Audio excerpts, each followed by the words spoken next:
Hey everybody, welcome back to DIY Boomboxes in Texas. This is Phil, your host. Now this is not going to be a music video or a build video, a speaker video. This is going to be Maverick. Sorry, cat. I hope everybody can still see. This is going to be a technical video. Let me put my glasses on here. And so if you're in the music side and everything, you may not want to watch this video, but if you want to learn something, this is for my builder friends out there. So, let me take a drink real quick, see what we got here. Alright, we're going to be talking about boosters, switches, and relays. I get a lot of people asking me why I put a relay in my circuitry when I have a voltage booster, and I hope you can see that right there. And this is a voltage booster that we use. And now I've explained voltage boosters before in some other videos, so I'm not going to go into a great deal about it. But basically, let me show you the amplifier we have here. Let me put everything aside here, the knob. This is a brand new amp that I'm going to install in a build next week that I'm working on. Let me go ahead and take it out of the plastic here. Now this is the common amp that I use on 90% of my builds, and let me explain to you why we're going to use a booster. This amp here is pretty interesting. Most car amps people are familiar with, you adjust the gain by turning a little gain knob to get more voltage out of your amplifier. This one here, the wattage is controlled by the I'm sorry, I'm half asleep here, by the voltage. So this amplifier will put out 100 watts or 50 watts channel at 12 volts. Now if you increase that, it will increase the wattage. So at 24 volts, this amplifier will put out 200 watts or 100 watts per channel. Now you can also go in between that, because sometimes you don't always want the full 200 watts. For instance, on 6.5-inch kickers, I normally run about 20 or 21 watts, because the sweet spot on those is about 65 watts per channel. So you don't want the full 200 watts going in there. So, and that's why this amp is great, because you can use this amp. Now you don't have to boost this amp if you're using on 4-inch speakers like a 50 cal build, or if you're using it on 5.25-inch speakers like you just saw the mini keg that I just did. You don't need a booster. I normally don't boost anything until I reach 6.5-inch speakers and even 8-inch speakers. But normally when I go to 8-inch speakers, I go with a bigger amplifier. But for 6.5-inch speakers, you can use a booster to get more power out of it. So that's why you would use a booster for this particular amplifier. I just lost the box that I had it in, so I guess we'll just set it aside over here. I'm so tired I can't find my rear end with both hands. Okay, so that's what we'd use a booster. I'm going to show you how to set this up in a minute. Now, the reason we would use a relay is because here's your switch. Now this switch here is rated to carry up to 10 amps, which is the amount of power coming through. And anything over 10 amps is going to burn out the switch. Let me see what we're looking here. Now this booster pulls a lot of power. Now it may not be pulling a full 10 amps, but you just never know. It's pulling a lot of power. So that's going to be a lot of power coming from the battery, which is here, into the booster, but everything has to go through the switch. Now anytime you have an electrical component in a circuit, like a booster, amplifier, a light bulb, it's called a load. So when you don't have a relay, the switch has to what we call carry the load, which means all the power that's being sucked down from the battery to the booster is having to flow through this switch. And so I don't like the switch having to carry the load, because I've had some switches burn out because of that. So let me explain what the relay does. The relay is designed to carry a heavier load. This switch is rated to carry 10 amps of power. This relay is made to carry 40 amps of power, which is significantly a lot more, almost 3 times, just a lot more, 3 times more. So a relay is nothing but an electric switch. But before I go on, let me show I get a lot of confusion because a lot of people are saying, well, you use relays to do dual power. Yes, I do, but that's a different type of relay. This is called a multi-pin relay, and this is what you use when you want to do dual power. Now, I'm not going to go into that right now because I've done videos on these, but if you want to run dual power, which is plug in the wall or run off a battery, you want to use a multi-pin relay, and I have videos for that. So if you want to look those up in the playlist, you can see how to set up a multi-pin relay. But we're going to be talking about this. This is called an auto relay. Now, a lot of people don't realize this. Your car is full of these. For instance, when you go to turn your headlights on in your car, you turn that little switch on the dashboard or on your steering column. That little switch is not carrying the load. What happens is when you flip that switch, it activates this relay, and this relay is what carries the load of those headlights. That little switch on your dashboard would burn out really, really quickly. It can't carry that kind of a load. So that's why you use a relay. Now, all a relay is, it's a heavy-duty, electrically activated switch. And what that means is the power is going to go from the battery into the relay, and from the relay into the booster. But the relay can't do that until electricity or voltage is applied to it. So basically what happens is when you turn on this switch, it's going to send a signal to the relay, and the relay is going to turn on. When the relay turns on, then it's going to allow power to flow into your booster. I really hope I'm explaining this well. So that's what this is. It's nothing more than a switch that is turned on by another switch. So the smaller switch turns on the relay, and the relay is just a big heavy-duty switch, and it allows more power to flow through it without burning out. This thing can handle a tremendous amount of load versus this little switch right here. It can handle some load. That's why these are great to use when you're not using a booster. It can carry the whole load of the circuit. But when you're going to be using a booster, I just feel more comfortable getting a more heavy-duty switch. And that's all this is. This is just a very heavy-duty switch. And they're not that complicated to wire up. So we're going to show you how to wire it up here and set up your booster. Now, to do this, obviously you're going to need a relay. And most of your relays, if you order them a certain way, come with its own wiring harness, like this. But there's one little problem that I found. See how this black wire right here? These little pins right here, let me look on the camera, tend to like push down when you push the relay on, and they don't want to connect. So what I like to do is I like to go ahead and hot glue the wires into place, and that way they'll stay in place. So what you do is, now for this any project you do, especially if you're a builder like I am, you're going to need a really good hot glue gun. I got this little one from Lowe's, made by Gorilla. It's great.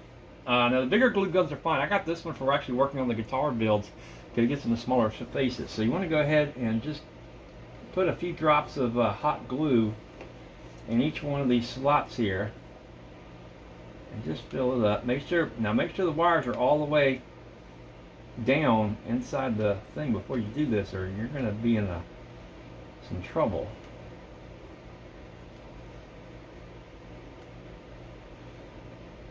Make sure they're all pushed down, which they are. And we're going to let this set for a few minutes, and while this is setting, we're actually going to set up our booster. So, alright, now what you're going to do is just set that aside. It only takes about 5 minutes for the hot glue to set up. Just to stand up there. Now, the other thing you're going to need, let me move this battery out of the way, is any type of work you do, you're going to need a good voltmeter. And this is one that I have here. Now this one's much more advanced, but it's also a great one because it's what's called auto ranging, which in some of the other meters you have to set it a certain way, like 20 volts, 200 volts, whatever. This one is automatic. You just put it right here on AC or DC voltage. It's the same setting for either one, and you can do AC or DC. And also these are great. They have a continuity checker, and you press the function button there to listen. Now if you want to see if 2 points connect, you can, you'll take a wire and go across, do things like that. Now I'm going to go get a less expensive voltmeter from Harbor Freight. They have them about $6, and I'll show you how to set those up as well compared to these. This one's about $40, so you don't need anything this fancy. Like I said, you can get one for less than $10 at Harbor Freight. You can order them from Amazon if you don't have a Harbor Freight near you. And they work great, but you have to have this to set up the booster. So what we're going to do is I'll show you how to set your booster. Now I'm using a power supply instead of using, find the plug here that goes to it. Instead of using a battery, I'm going to use this voltage power supply just for ease of use because my battery's not completely charged. So, but this just takes the same place of your battery. I got positive and negative at 12 volts. So what you want to do first is also make sure these wires are not going to touch each other. You need to figure out which is the input, which is the output. The input, which is over here, is going to be where the battery comes in or the wires from your relay come in. In this case, we're going to use it for the voltage because we want to set up this booster. So now you can use any kind of wire connectors. I prefer the lever nuts. So what we're going to do is on the input side, we're going to put our positive to positive like this. Now everything is off, so don't do this while everything is on. Everything needs to be off. The power supply is off, so don't connect this to your battery until you get everything hooked up. Now I'm going to put a couple on this side.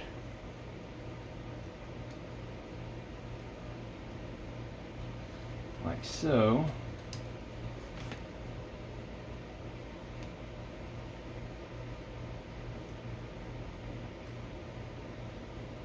See here. Now, you're going to take the leads of your meter, like so. Go ahead and put the negative on, clamp it down. Put the positive on, clamp it down. Go ahead and turn on your meter. So it's reading 0 right now. And then you're going to want to get a fine blade screwdriver. Flat screwdriver like this, and go turn on your power supply. Okay, now you can see we're reading 16 volts. This is how it came set from the factory.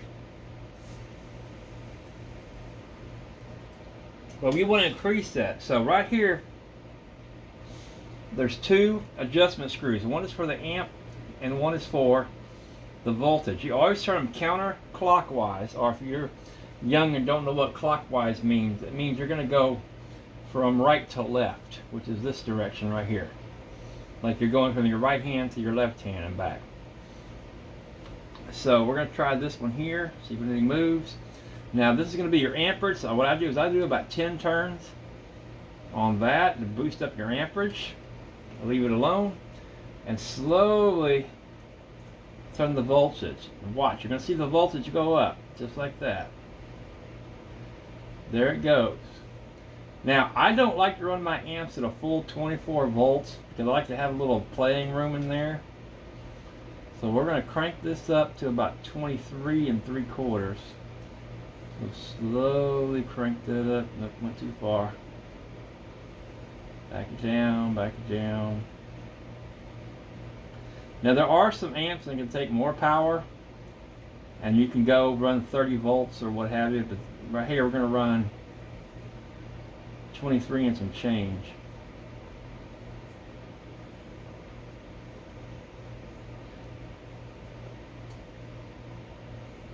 Alright, back down. That's good about right there. That's 23.76. The reason I don't go the full 24 is just in case there's any kind of a voltage spike. This amp's rated for 24. It could probably handle 25, but I don't want to burn the amp out. So you never want to be right at 24. You want to have a little bit of cushion right there. Okay, that's set up. Now the booster's ready to go. So you can go ahead and turn off your power supply before you disconnect anything. And you'll see the voltage dropping right there. And while the voltage is dropping, I'm going to take a drink of some water.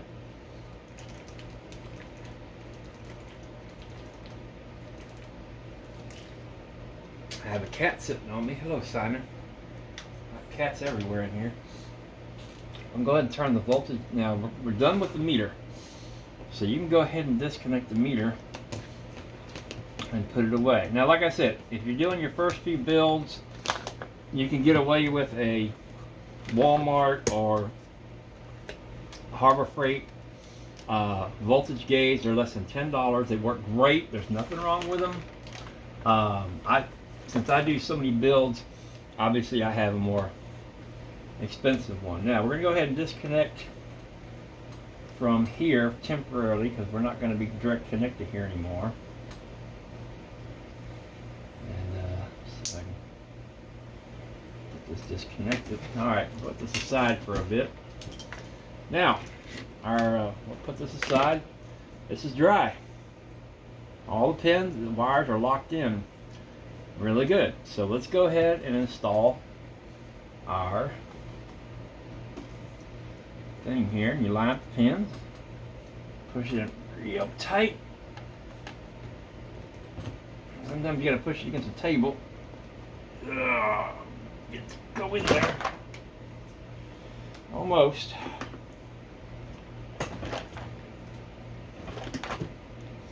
Okay, it's in there. Just about. I don't know why this one's giving me a hard time today. It's locked in though. Okay, now you got different wires, and we have a chart that comes with the relay. But basically, each pin has a number. Now, if you don't have this wiring harness, you can use regular connectors to plug on here as well. So, it says here the 85 is ground, which is right here. And I'm going to go ahead and pull these off. And these wires are a little bit longer going to the lever nuts, so I'm going to go ahead and clip them. And they come a little long from the factory, but always twist them up first before you clip them. Oh, this is fun. It's like watching paint dry, isn't it? I want to thank everybody who watches my videos, and I want to thank everybody who subscribes to my videos while I'm doing this. Can't believe I have over 2,000 subscribers now, and I thank every one of y'all. I'd like to ask you to please all hit that like button on my videos. And there's going to be a lot of people seeing this that are not subscribed, and if you do and you like it, please subscribe. I have a lot of how-to videos on my Facebook page, my YouTube channel, and my playlist. And I might be putting this on a playlist probably as well to help you do your own. Or if you just like to watch me do it, that's fine too. Move this out of the way. Okay. Now, I'm probably going to have to change these out a little bit so we can have more. Well, actually, that one's going to be alone, but we want to have multiple grounds here. So, I'm going to go ahead and put a multi-pin ground on here.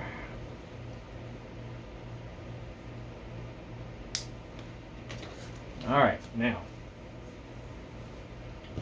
here's how we're going to wire everything up. Now on our switch, on these marine switches, I love using these switches. They're just an overall good switch. The hole you drill is a 3/4 inch hole. I think that's 19 millimeters for the people that use the metric system. I know I get some people around the country that watch my channels. Now, when you look at these, you're going to have 3 pins going down the middle, and one of them is closer than this one. So, you got your 3 pins now. The 2 pins, the middle pin and the pins to the left, are always going to be tied together if you want the switch to light up. The top pin is not used. The bottom pin, regardless of the colors, these colors are going to be different on different manufacturers. Regardless of the color, the bottom pin is always going to be your positive, and the pin to the far right is always going to be your negative. So what we're going to do is we're going to go ahead and hook up the negative wire back to ground, just like so. Now we need a positive wire. So what we're going to do is, first we're going to put a fuse on it. You never want to hook up a circuit from your battery. Anything coming from the battery, you want to have a fuse. So what I like to do to make my own fuse connectors, go ahead and get a couple of these F connectors like that, and go ahead and cut you a piece of wire like this. Now a lot of you have wire strippers like these. These are perfectly fine. I've got these automatic wire strippers. Now what I'm going to do first is cut this in half. You'll see why in a minute. I've got these auto wire strippers I got from Amazon, made by Lewa, and I'll give you a link to these if you want one. These work fantastic. They're automatic wire strippers. So check this out. Just like that. Automatic. Click. There you go. Here we go again. Click. Click. There it is. They're about $25. Well worth the price. Well worth the price. Same with these crimpers I got here. I got these crimpers from Amazon as well, and I'll give you a link to those. They work fantastic. So you're going to go ahead and put your F connector on there. Got some hair from the glue. Go ahead and put them on the red notch. Clamp it down. Do the other wire. Clamp it down. If you don't have a fuse, what's going to happen if you have any kind of a voltage spike or you cross your wires, you're going to end up destroying your components, but the fuse will blow first before that happens. Let me drink a little more water here. I hope everything's getting on camera. I can't see my phone, but I'm trying to do everything right in this one area. Alright, we're going to go here to the positive first. We're going to go ahead and plug in our fuse. Alright, now we're going to need a positive for the switch coming from the battery, and we're going to need a positive from the relay. So what I'm going to do is I'm going to put a 3-pin connector on here. Go ahead and hook that one up there. Now we're going to run, now normally you'd probably run a longer wire, but this is our positive from the switch. We're going to go ahead and plug that in there. Now let's figure out where's our positive coming from the relay. Go to our chart, and it says here the positive wire is blue. So we're going to take our blue wire and we're going to plug it in to our positive. Because our negative wire is black, so we're going to go ahead and take our negative wire. See, on the relay you're going to have a positive and a negative wire going straight to the battery. Alright, now on our switch here, we've already got the black wire going to there. Now, we're not going to use this yellow wire here, so what I like to do is I like to go ahead and tape it up. The yellow wire is there if you want your switch to glow all the time. And you might want to use that for, like, for instance, if you have it on a light that you need to see if the power goes out, you might want the switch to glow all the time. That's why you use this extra wire right there. So we're going to go ahead and tape that off. We're not going to use that wire. Now these two wires tied together are what are going to allow the light to light up. Now if you don't want your switch to light up, you can only use one of the wires and the switch will not light up. Alright, now what we need to do is, see, we've got our positive and our negative going to the relay. The relay needs a positive and a negative from the battery. In this case, it's our power supply. And again, you want to do this without connecting to the battery first. You don't want the battery connected until last. So, because you want all this stuff to be live. So according to our chart here, the white wire coming from the relay goes to the switch. So here's our white wire right here.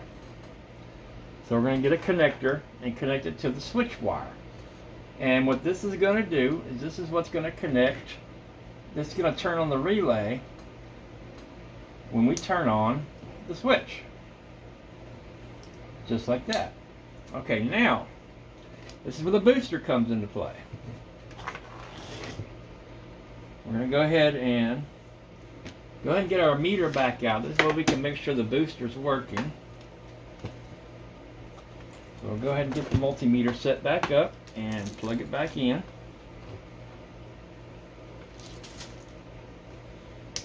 Now normally you would plug in your amp because you would already know that your voltage is working, so your amp would be on this side. But since I don't have a way of showing that the amp is actually working, make sure I can see what's going on here. We're going to use the voltage gauge to show that everything's working. Now, what we're going to need is, we need the black wire on the input needs to go back to the ground. So what we're going to do is, let's see if I can find a piece of extra wire here. I thought I had some extra wire, but if I don't, okay, let's take part of this blue wire right here. This will be our, I'll use black. This will be our ground. Go ahead and cut it off. Go ahead and take our wire strippers, and I'm going to go ahead and show you guys using the regular strippers, so I still know how to do this. You put it on the right gauge for the wire. In this case, it's 16 gauge. Strip it off, just like this. Now, I only use 16 gauge going to the battery. Everything else I use 18 gauge. So, see, I still know how to use these. It's been a while. I still use them once in a blue moon. Alright, now we're going to take connector, connect it to the input, and then we're going to run that to the ground. Just like this. Now, we're not going to use this red wire. This red wire is positive A. I forgot what it's for. This actually has current coming from it. I believe this is used to turn on a light. So if you want to make sure your circuit's working, you could run this to like a light bulb, like an indicator light, like, okay, everything's working. But so that wire gets positive when you turn the relay on, so we don't want that. So we're going to go ahead and we're going to tape that wire up. We don't need it. Oh, look at the beautiful cuts on my fingers from doing that mini keg the other day. Alright, now, here's our positive wire. It says here on our chart, the yellow wire is what's going to turn on and off the booster. So when the relay turns on, this is going to be now our switch wire to switch on the booster. So we got that. Plug it in. So this is our input side coming from the relay and the back, going back to the ground. And this is our output, which would go to the amp. Now, because I don't have the amp hooked up to anything, we're going to use the voltage gauge to show that everything is working. Now, here's our switch. Well, we got to turn the power supply on first. Now, go ahead and connect your battery. Once you have all your connections made, we're going to go ahead and turn on our switch. Light turns blue, We got 23.74 volts, and we have a little indicator light right there on the booster. So everything is working. So everything is going through the relay. Also, if you put your ear real close to here, you can't hear it probably in my camera. When you turn the switch on, you hear the relay clicking, and it's closing that circuit to run everything. So you see everything turns on with the switch going through the relay. You turn it off, and so in this case, the voltage booster is being powered by the relay, and the relay is turned on and off by your power switch. So basically that's it. If you have any questions, please let me know. Best thing you can do is message me on Facebook. I can really send you pictures and things like that. You see the voltage is dropping now. We just connected everything. So my name on Facebook is Philip Folmsbee. Philip is my first name. Last name is Folmsbee. You can message me directly on Facebook. You can message me through my Facebook page, which is Custom Boom Boxes and Bluetooth Speakers Made in Texas. So anyway, this is how an auto relay works in a Bluetooth speaker circuit. And again, you don't need this if you're not running a booster. If you are running a booster, I recommend it because this way your switch is not carrying the load of the booster. The relay is carrying the load, and the relay is designed to carry a very heavy load. Your switch is only designed to carry a certain heavy load. And if you've got a big setup, especially if you're running one of those 320 watt amps that I'm running in my 8-inch speakers, I would never have the switch run the booster, because I'm running the booster at 30 to 32 volts, and that puts a lot of strain on these little wires going to the switch, where you see how big the wires here on this relay are. And again, this relay is designed to carry a much heavier load. You know, think of it as a regular person versus a strong man. You know, you wouldn't expect a regular person to pick up a real heavy weight and carry it, where the strong man can pick up the real heavy weight and carry it. Or think of this as like using your car and a pickup truck. Which one are you going to use to carry the load? So anyway, I hope that explains everything. If you need a link to anything, the booster, the meter, the relays, the switch, the connectors, leave a comment down below and I'll give you a link for Amazon for those things. And I hope I answered all your questions. And if you have any more questions, let me know. Message me on Facebook. I'd be happy to talk to you. And I hope y'all enjoyed this video. Thank you so much for watching, and we'll see you next time.